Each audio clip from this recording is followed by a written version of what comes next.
Es que lo del cine yo estaba predestinada. Yo voy al cine desde los 3 años. No sabía si quería ser detective privado o actriz. Yo no quería ser actriz, yo lo que quería era ser cantante. Y lo de actor fue una pura casualidad. Yo me he criado en una sala de cine. Yo estaba absolutamente enamorado de Marisol.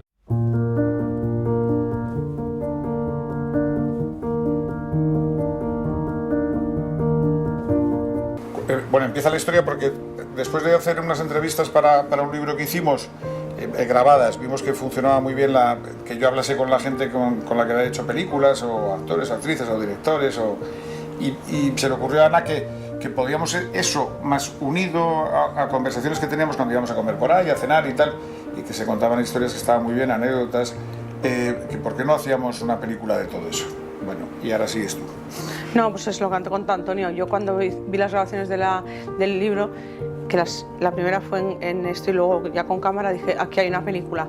Y después muchísimas cosas que se contaban pues salíamos a comer o tal, o cuando estábamos con amigos nuestros, decían, es que es una pena que esto se pierda. Las cosas que contaban, que es que eran, bueno, aparte que eran unas risas, y dije, es que es una pena que se pierda todo esto, porque es aunque no es la historia del cine en sí mismo, que no es Rodetal con este decorado y no sé, y este guionista es parte de la historia, ¿no? Que es el trasfondo, pero también forma parte de la historia del cine, ¿no? Entonces, aunque no es una historia del cine, porque no pretendemos eso, son historias, o sea, deslavazadas, contadas por gente, o sea, son charlas, y con eso, pues, para que la gente sepa más de la gente que nos dedicamos al cine y de cómo queremos el cine, que la verdad es que es así.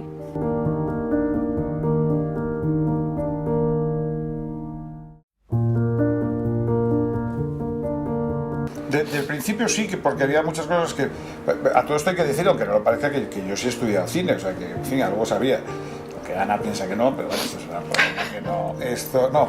Pero la que ha documentado toda la parte que sí teníamos que explicar un poco los orígenes del cine español, sin entrar en muchos detalles, pero bueno, un pequeño recorrido por encima para que la gente supiese de qué estábamos hablando.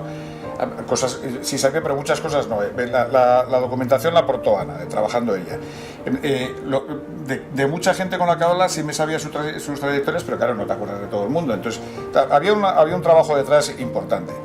Lo bueno es que la gente con la que entrevistamos también tiene una cierta categoría y entonces también saben muchas cosas. Entonces todo eso unido nos hacía ver que estábamos hablando de cosas que le podíamos informar a la gente adecuadamente sobre pues, películas, directores, actores, épocas, censuras, movimientos, en fin, ese tipo de historias. Y después llegó un momento a partir de los 70 en que yo sí estaba muy implicado en esto porque había hecho muchas películas con la gente con la que estaba hablando.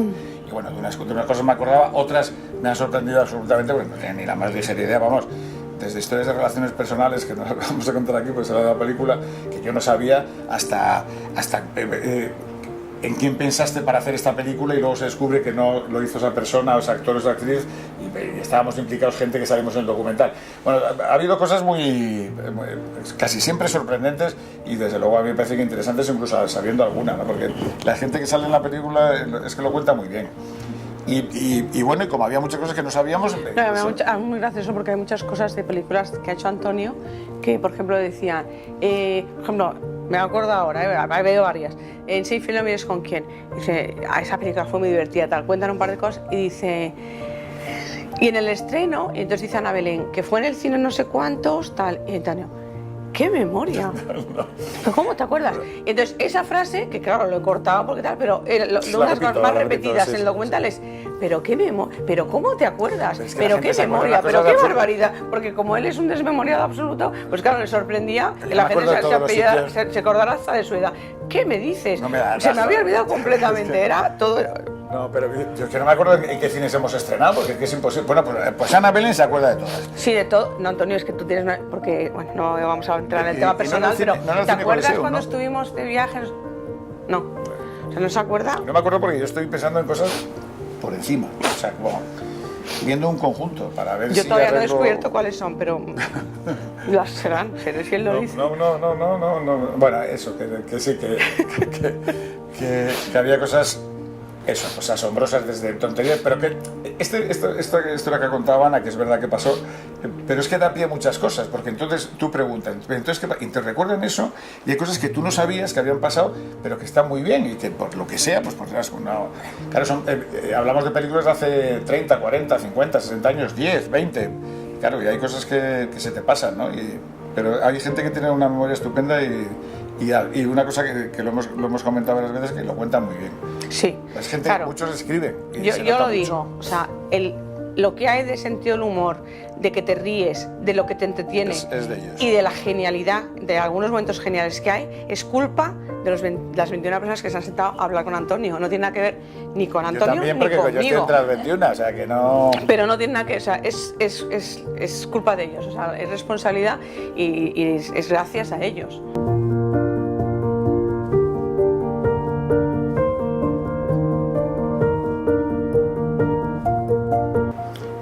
Sí y no, o sea, a veces desgraciadamente, pues sí hay que para apreciar cosas de tu país, eso es otra frase hecha que es muy interesante, dice, es que se le ve poco viajado, y si viajas y ves cosas y sabes apreciar más lo que tienes en casa, que a veces no te das cuenta que lo tienes, ¿no? Eso vale para todos los órdenes de la vida. Y en el cine muy importante, porque cuando habla de esa historia David, habla le hicieron presentar una película de Buñuel, ¿no? Sí, sí. Y claro, Buñuel era un tío muy admirado, eran gente que estaba estudiando cine, o sea, que no eran unos mindundis, eran gente que se quería dedicar a eso. Claro, Buñuel era una persona... Buñuel aquí ha estado desaparecido durante muchísimo tiempo, unas veces por razones políticas, otras por circunstancias. Luego se le reivindicó y tuvo un final de carrera magnífico. Pero claro, el tío ver esa película y saber que ese tío era español, el que había hecho eso, que es una película absolutamente demencial, pero bueno, interesantísima, pues eso a David le hizo sentirse orgulloso de pertenecer al mismo país que el tío que había hecho eso, ¿no? Eso es una cosa que nosotros no apreciamos mucho. Aquí hay gente muy buena, pero no sé, no... Pues sobre todo yo creo que cuando tú vas fuera y entre que estás fuera echas de menos cosas, porque siempre tienes claro, un tu poco familia, de morriña, ¿no? Sí, efectivamente. Y de repente te encuentras con que estás estudiando cine en una universidad en Los Ángeles, que es la meca del cine. Mayormente. Y que de repente se pone esa película y la gente admira a este director que es español, pues te vienes arriba. Y entonces, claro, valoras. Entonces, claro, como decía David, yo decidí que quería hacer cine español y escribir sobre cosas españolas, porque Cine es y verdad, escribir, porque el caso de David es muy interesante. lo que tú cuentas y lo que tú haces dice mucho de tu propio país de cara al exterior.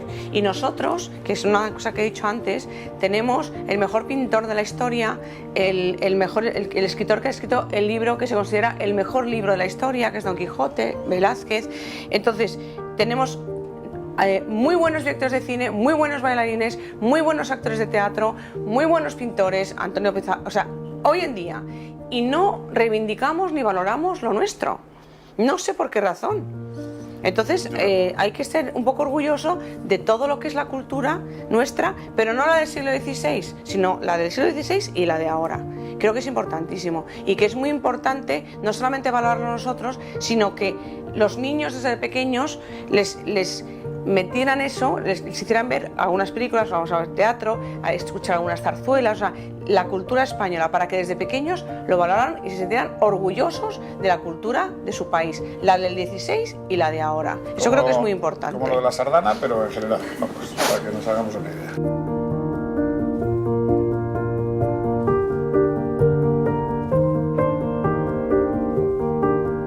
Yo sí. Yo lo que haría sería seguir doblando. No, porque... el doblaje no va a desaparecer. No, hay una polémica que dicen, es que los dobladores se quedan... No, No, yo seguiría doblando todo se las dobla. películas y habría unas salas, o sea, a la inversa, unas salas... Yo intentaría perdón, revertirlo. en las que se podría ver películas dobladas, pero la mayoría tal. Se empieza a doblar, lo decimos en la película, porque en la República, cuando llega el doblaje, que es en el año 29, se hace la primera...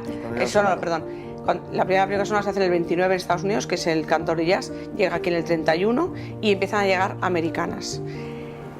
La gente no sabía inglés, pero si lo subtitulabas tampoco sabía leer, entonces, ¿para qué iba a ir Durante si un no se tiempo se enteraba hicieron nada? dobles versiones con los mismos actores que hablaban en castellano, porque se había un mercado muy importante que hablaba en español, ¿no? Pero eso era inviable porque económicamente no era rentable, entonces fue cuando empezó lo del doblaje. Bueno, entonces se empezó a doblar por eso. Después, después de la guerra, se sigue doblando porque sigue habiendo mucho analfabetismo, pero cuando empieza la gente a saber leer, se utiliza como censura, porque se censuraban muchos diálogos, se cambiaban cosas, se tal. Pues hay un ejemplo muy claro que lo he contado antes, que es Mogambo. Es un matrimonio que va a África y él se enamora de Ava Gardner. En el doblaje español, en la versión doblada, son dos hermanos que se van a África y el hermano se enamora de Ava Gardner. Y no se sabe por qué, la hermana se indigna. Y se pone muy furiosa. Entonces, claro, es raro, ¿entiendes? El tal. Entonces, se utilizó pues eso pues como un elemento de censura. Y de control. Hoy en día, la gente se acostumbra a ver las cosas dobladas, efectivamente ha perdido mucho oído para los idiomas, y creo que no saben, como dice Fernando, cómo hablaba Clark Gable, Marilyn Monroe, los grandes actores españoles. Yo me he visto doblado, a mí me han doblado alguna vez a otro idioma y es una cosa rarísima. Y no es porque sea catalán, pero me han doblado a catalán y no te puedo imaginar, es una cosa como dice, bueno, y yo he visto, nos hemos visto nosotros doblados en francés, haciendo los serranos, digo nosotros Bonilla, es un descojono de tal calibre porque es una cosa absurda, no tiene nada que ver. Bueno, pero esto no significa que la industria del doblaje, que es una industria importante, desaparezca. No, en las películas se tienen que doblar, por muchas razones, pues para niños pequeños, en fin, para una serie de cosas, eso no pasa nada. Y hay cosas que no tienen ninguna importancia, los dibujos animados y muy infantiles, no digo las películas de dibujos animados, bueno, se dobla la serie, no pasa nada. O sea, que la industria no se va a ver afectada por eso, pero sí sería de recibo que se hiciese como pasa en el resto de Europa. Es verdad que en muchos países, curiosamente los países donde más se dobla son los del eje. O sea, la Alemania nazi se empieza a hablar por lo mismo para controlar. En Italia lo mismo y en España. O sea, eso es muy curioso porque tiene que ver con eso. En Francia también hay películas, ¿no? Tú puedes ver una película doblada o puedes elegir. Pero hay más versiones originales subtituladas que dobladas. Ese sería el objetivo principal. Y hay otros sitios que no se dobla. O sea, bueno, se dobla más que para televisión y algunas cosas muy pequeñitas. Pero en toda Sudamérica, qué curioso. O sea, que en toda Sudamérica que hablamos el mismo idioma, o sea, ¿y por qué los tíos tienen más facilidades? Bueno, tampoco es que sepa mucho inglés, pero bueno. Pero el caso paradigmático es Portugal. Entre los países mediterráneos, el único país que la gente tiene un nivel aceptable de inglés, que es muy importante, y no sé si de otros idiomas, español, pero inglés sí. Hablan perfecto también. Y español hablan perfectamente. Que otra cosa es sorpresa, porque no hablamos nosotros portugués y hablan español. No, y aparte de eso es una forma de proteger nuestro cine. Sí. Si tú no doblas, o doblas, o sea, es al revés, hay unas salas dobladas, otras no, la gente por facilidad va a ver más cine español.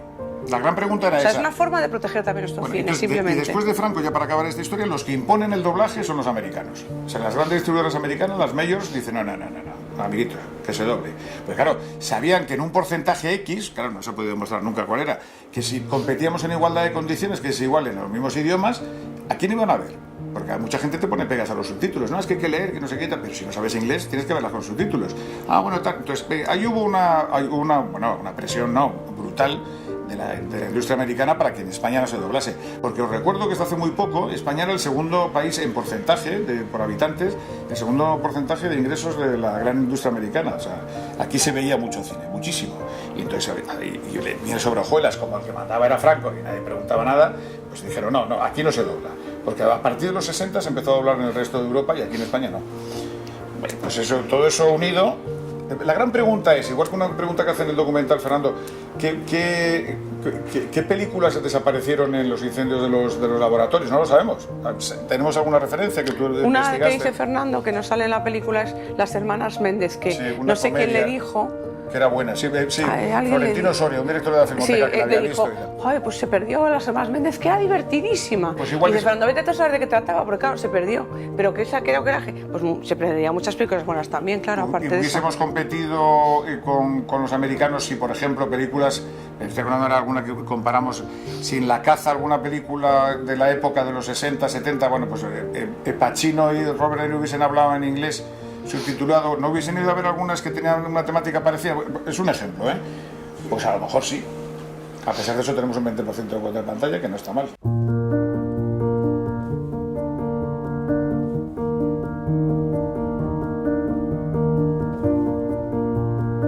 Es una forma de trabajar muy parecida, con menos tiempo para hacer las cosas y, hombre, luego tiene una ventaja que es la repercusión pública que tiene, porque a partir de un momento cuando aparecen las privadas, la afluencia del cine, aunque no ha bajado mucho, empezó a bajar. Con la crisis bajó también un poco en el 2007-2008 y la televisión siempre ha estado ahí y ha ido a más. Entonces, el estándar medio de visionado de televisión siempre es el mismo. O sea, entre 15 y 20 millones todos los días ven televisión. Y eso de cara a la industria, a de ser más reconocido, reconocible, que tiene que ver cuando te contratan, pues gente que ha hecho cosas que se están emitiendo y funciona, lo normal es que se acuerden de ti porque te ve mucha gente mucho tiempo. Entonces eso, pues para mí la televisión ha sido muy importante. Y yo nunca he tenido reparos en compaginarlo. O sea que me parece, son idiomas distintos, muy parecidos, pero distintos. Entonces, bueno, se puede compaginar perfectamente. El cine es la profesión más bonita que puede haber. Y encima algunas veces te pagan, ¿qué más puedes querer? Me ha hecho tan feliz. La verdad es que lo ha sido todo. O sea, todo. El cine es el cine. El cine español, el malo y el bueno, esa es la historia de España. Lo que de verdad importa es lo que se rueda porque eso queda para siempre.